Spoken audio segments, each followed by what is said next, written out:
ఇక్కడ అంజలికి ఇద్దరు కూతుర్లు, పెద్ద కూతురు వాళ్ళ శివని ఇంకో అబ్బాయిని పిలిపిస్తే చిన్న కూతురు ట్యూషన్ నుంచి వస్తుంటే ఆ దారి మధ్యలోనే ఆపేసి, ఆ పక్క గల్లీలోనే ఆపేసి ఆ తల్లిని పీక కోసి చంపేయడం జరిగింది.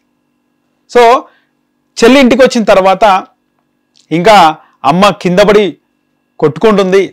సో కొనా ఊపిరితో కొట్టుకుంటుంది. ఇంట్లో గుడ్లు నూనె అంతా పడిపోయినాయి. అమ్మకి ఏమైందంటే, అమ్మకి ఏం కాలే, అమ్మ చనిపోయింది, నువ్వు ఎక్కువ మాట్లాడకు అని చెప్పి మళ్ళీ ఆ శివ అనే అబ్బాయికి ఫోన్ చేసి పిలిపించి మళ్ళీ సుత్తలతో కొట్టి చంపేసి మొత్తానికి తల్లిని పొట్టన పెట్టుకుంది. అసలు ఇది దారుణమైనటువంటి సంఘటన.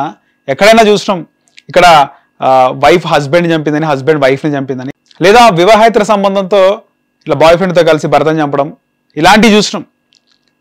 కొన్ని చోట్ల తల్లిదండ్రులు కూడా పిల్లలను చంపడం, ప్రణయ హత్య కేసులో పిల్లలను చంపడమా, లేకపోతే అమ్మాయి ప్రేమించిన అబ్బాయిని చంపడమా, ఇలాంటి ఘటనలు చూసినాం. కానీ సొంత తల్లి తండ్రి కూడా లేడు. సో తండ్రి లేనప్పుడు తల్లి ఎంత బాధ్యతగా పెంచుతుంది, ఎంత భారం వస్తుంది, ఇద్దరు ఆడపిల్లల్ని ఏ విధంగా పెంచాలి, ఎలా